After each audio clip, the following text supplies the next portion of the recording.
Guys, and welcome back. In the last video I said that I wouldn't cover all these animations, but in the meantime I ran into some problems which you may or may not have noticed, that I posted some videos called animation timing issues. Let me see, maybe I will make a link to it in the description, because what I want to do with the cover crouch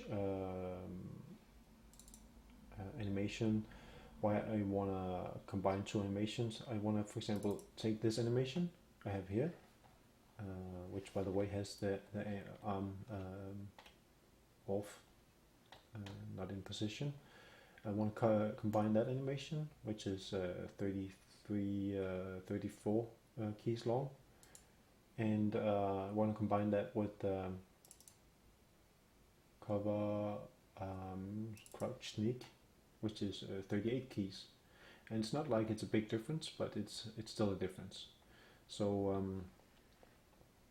that is a problem we are going to tackle here in this video. And also I want to mention that one of the animations, I think it's the cover rifle cycle, this one here, I already did off a video, or kind of inside that animation timing issues video, because I posted it on the as a question on the answer hub for people to comment on, because I think we might have a problem. So this video is going to show my solution, my temporary solution, until maybe somebody else comes up with a better way to do this, because it really requires quite a lot of work. But as you can see in this animation, it's looping fine, and it's the hand is positioned on the gun, and everything is looking nice as it should. So that's the one of the animations that I want to mix, and the other one we want to mix is the cover crouch sneak left, this one, the one with 38 keys. Okay, so first of all, what I'm going to do is, instead of just pressing play and exporting it, I'm going to move the slider all the way to the beginning, and then hit record. And I'm going to call this X for export, and cover crouch sneak left. And then I'm going to hit OK. But once I hit OK, it's going to start recording, so I'm going to hurry up and press play. And I'm going to let this run a few cycles, and then I'm just going to hit stop. So that's the difference between what we've done before, I think. So here we have the animation. I'm going to go ahead first of all and just export that. There we go. And what I could try, because I know this animation is supposed to be 38 keys long, is to move my slider over. Let's see if I can find that frame. Seems to be here, more or less. Let me see. Yeah. Well, I'm just going to remove some of this, and okay, I hope I didn't remove too much. Kind of hard to tell when I'm zoomed all the way out here, so just going to zoom all the way in here. So remove everything from here. Okay, so the first frame is a duplicate, so here. So on frame 2 it seems to start, so I remove from frame 0 to frame 2. Okay, so in theory I should be able to just scroll forward until I get, I don't really need to scroll, but find frame 38, and oops, and say right click. Let's remove, leave an extra frame here. So let's see if this loops. It almost seems like it's looping, but if I turn down the speed here, I can see that it's in fact not looping. So my initial thought was, okay, when I started trying to make this, to just remove that extra frame here, and then it should be perfect. And still it's not perfect. It's actually not at all perfect. If you play it in real time, you're still going to notice there's a hiccup here in the animation. So that is actually the problem, and why I need to do some extra things. So let's go ahead and delete that one. We have it exported already, so I'm going to show how to fix that inside MotionBuilder, and then in the end of this video show how we can and then finally combine these animations. So first of all, let's open up our MotionBuilder template, and right now he's lying down, don't worry about that. Once I motion file import, I will pick this one, the left one, and you can see it has lots of frames in here, keys. So now it's standing up again. And oh yeah, maybe I should just mention why he's lying down. It's something to do with the axes. So if I off video, I actually changed. I think the mesh is I unparented that from this null object here, and sometimes when it switches axis, I can fix this by unparenting and then moving them back and forth. So I just leave this skatom node in here. I still haven't fully figured out what it is for and how it works, but that is just something I want to mention.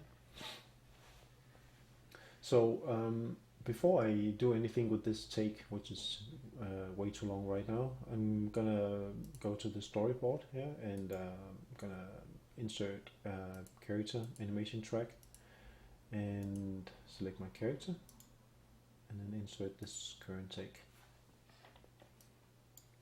Just gonna frame up a little bit on that. Oh, you can press A. Oh, that's very handy. What I want to look for is the frame again where the animation starts. So it looks like it's frame 26 in this situation. So I'm gonna select my clip here and hit the razor button, and then mark this one up and delete all that stuff in the beginning, and then move it to 0. So and I also know that my animation should be 38 frames long. So if I adjust that up here and then press play, then we have a seamlessly nice cycling animation. So if I turn down the speed here to very slow, we can actually see that it's not looping. You can still see there's a little hiccup in the animation. So this alone does not fix the problem. One other way to visualize this, I found out, is to say, for example, the foot here is going to move quite a bit. So we have this trajectory button up here, which is going to show the path, kind of the foot in this particular situation, that it's going to move. So when I play the animation, we can see that it's going to follow this green, yellowish path. So as you can see, it's not lining up at all. It's not going to end up on top of it directly, but it's got to be more smooth here, and that's what is causing this hiccup right now. So the way I found out to come around this is to move my slider to the end frame here. You could also try and experiment if you could get a more smooth transition by adding another keyframe here. So just adding it one extra, and you can see it brings the line up here a little bit closer, but it still makes a noticeable hiccup in the animation.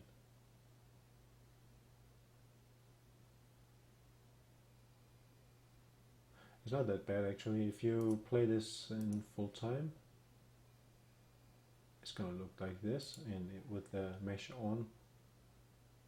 It's maybe not something you will notice, but you could easily have situations where it will be quite noticeable. So the way I'm gonna go about this is to say, okay, I'm gonna razor this clip up here, and I'm gonna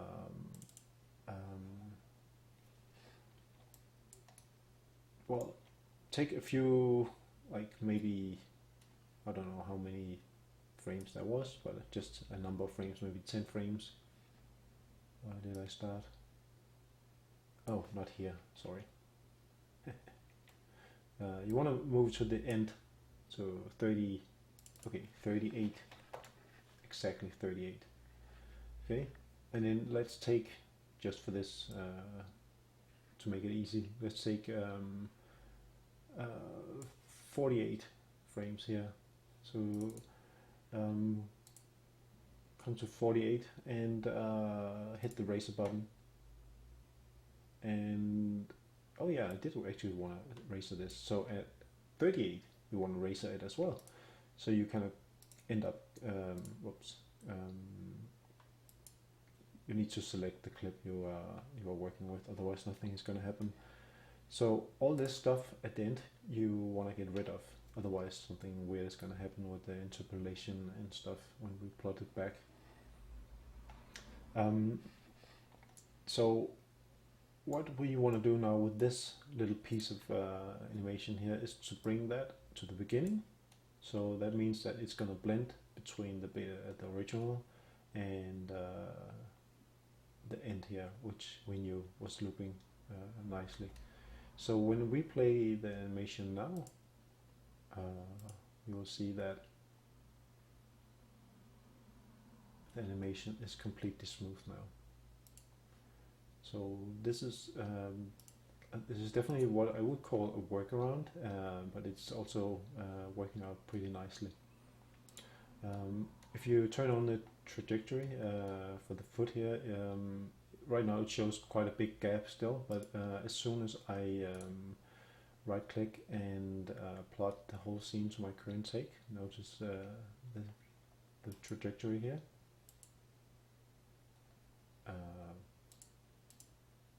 Okay, maybe it is showing what it is. Okay, anyway, so this is apparently the fluid motion. Let's play that without the story on.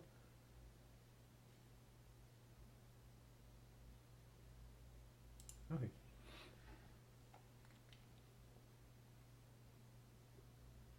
So I think this creates well, it's not perfect, and but I think it's a workable solution for now.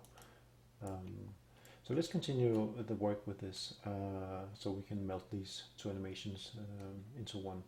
So first of all, I want to get rid of this track here and create a new one actually.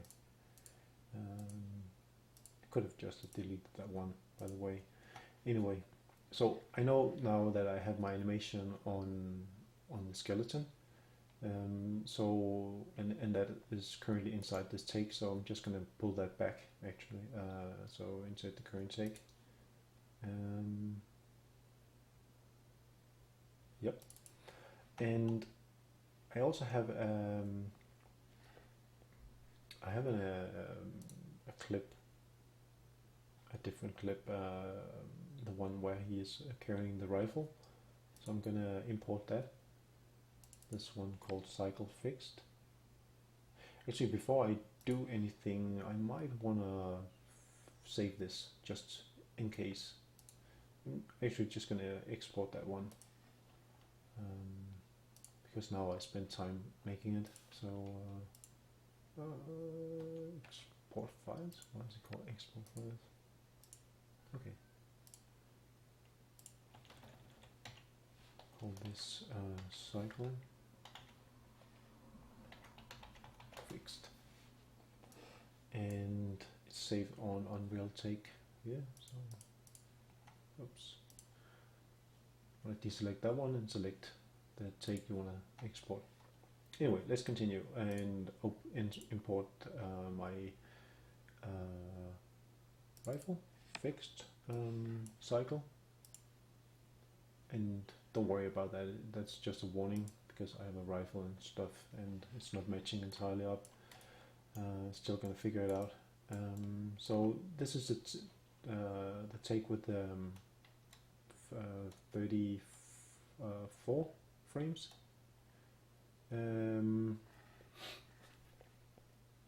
So maybe actually I want to do something else because right now I put the 38 frame animation on the story. I think I'm gonna do it the other way around. So I'm gonna remove that. Just right click and delete. So I'm gonna switch to. I'm gonna take this this take here, and I'm gonna insert this current take. So it's 34 frames long, and then I'm gonna switch to my crouching animation, which is 38. So it's all the way over here. And we're just gonna say, okay, this loop scale clip. I'm just gonna click that one, which allows me to just take this one and drag it out. And so that's gonna expand the animation. So it takes up the entirety of 38 frames. So if I turn on story again, it's gonna take up over all the animation, but I only wanted the arms, so I'm gonna select everything, deselect everything, and select the arm and the other arm. So like that. So now we can hit play, and we should see a little bit of movement on the arms, since we took the animation from the arms, but in this particular situation it's not like he's moving his arms, waving them back and forth, but he just has a little bit of motion. And I tried this with just one of the idle animations, and there you will see that the arms are just stuck to the character, and it looks really unnatural, but that's also a possibility. The only thing is now that the gun is sticking into his his leg, so I want to go ahead and fix that. So take this resulting animation here and plot this whole scene to my current take, like that. So now we have all this, and we can just turn off story or get rid of it or whatever. Actually, I'm gonna get rid of it. Sometimes I accidentally turn it on and I get confused and wonder why it's acting weird. So let's turn on normal speed again. So I want to make sure that the arms are not sticking into his and the gun is sticking into his leg anymore. So I'm gonna do that by modifying the character in using the control rig. So I'm going to expand here and plot the character animation to the control rig, and there we go. So I want to make some changes to his pose. So I want to make sure that I am in body part, and that is I am in on my M layer 1, and I have auto key set to on. Okay, so what I'm going to do here, I think, is to say, okay, my my gun is sticking the most into his leg here, so this is the frame I want to adjust a little bit. So here I'm in local space, by the way, makes it a little bit easier sometimes. So I'm going to lift this rifle up and maybe, oops, not that, maybe swing it out a little bit, I don't know, maybe just yeah, adjust a little bit on the shoulder, and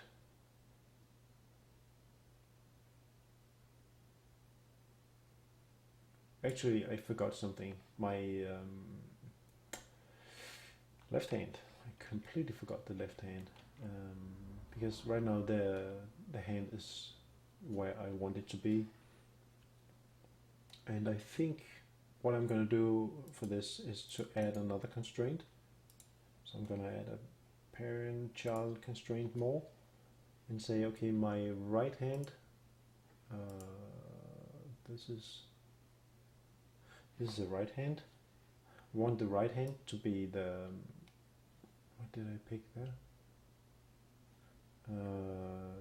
Gotta be the source, so the right wrist effector, and the left wrist effector needs to be where it is right now, relative to the right hand. So I'm gonna snap, and that means that when I make changes to, let's see, oh, maybe I can only do this if I'm in full body. No.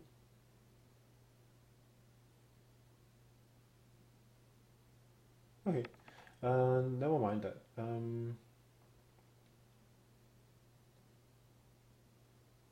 Okay, for now I think I'm just gonna delete this one again. I'm gonna do it afterwards.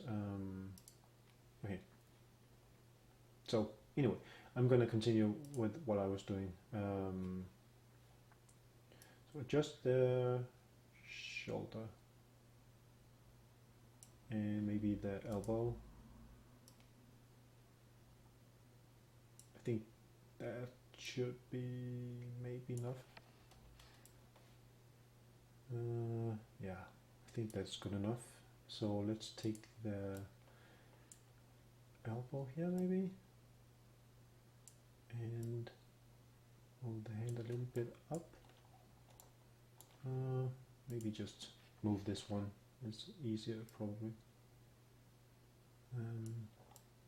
Notice because we are moving the IK effectors, the rest of the arm is following. Am I on full body now? Shit. Okay, I changed this on full body. I was supposed to change this on body part, but because I switched them around, I hope this didn't screw anything up. Anyway,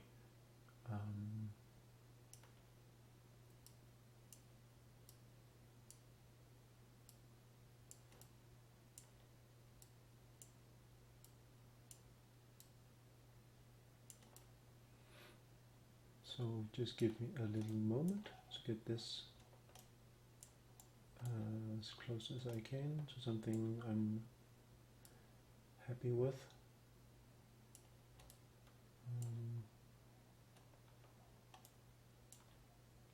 Okay, let's see how that looks. So if I play the animation now, I can see that the left hand is swaying off. It has lost the contact with the rifle now, and I'm not really happy about that. So I guess this is where I should be able to... Oh, I know what I missed. Oh, why didn't anybody say something? Constraints, insert parent-child, and let's do it again. So the right hand is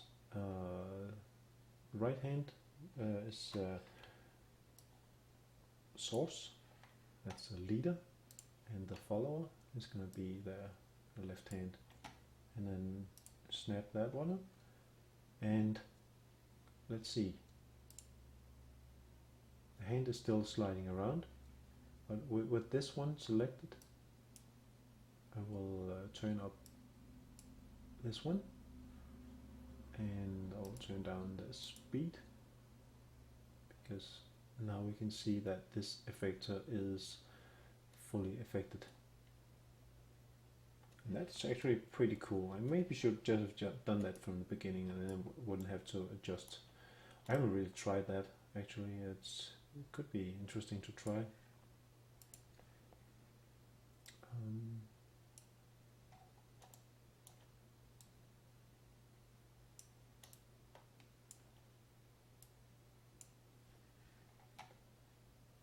Do I need to snap this again? I don't know.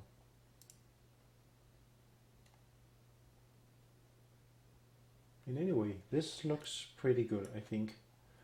I don't have any... Oh, I have the stock of the gun sticking in somewhere. But in terms of the animation and the looping and all that stuff in the pose, I think it's actually clipping in a little bit into his breast. So maybe if I wanted to spend a little bit more time with this, I could fix that. But this is getting way too long already. So let me finish this one up real quick. So click here and on the character and plot the changes we made on the control rig back to the skeleton. And now the animation is on the skeleton. Let's play that back in real time, and everything looks good. So we are ready to motion file export that, and we will call this the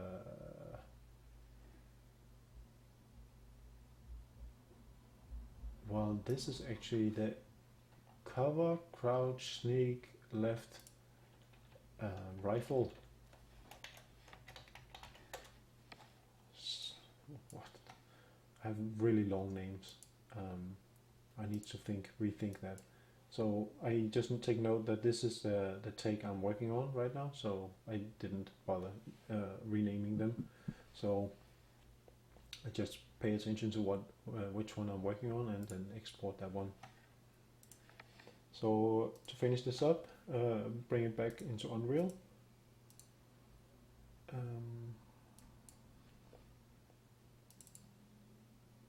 And I got my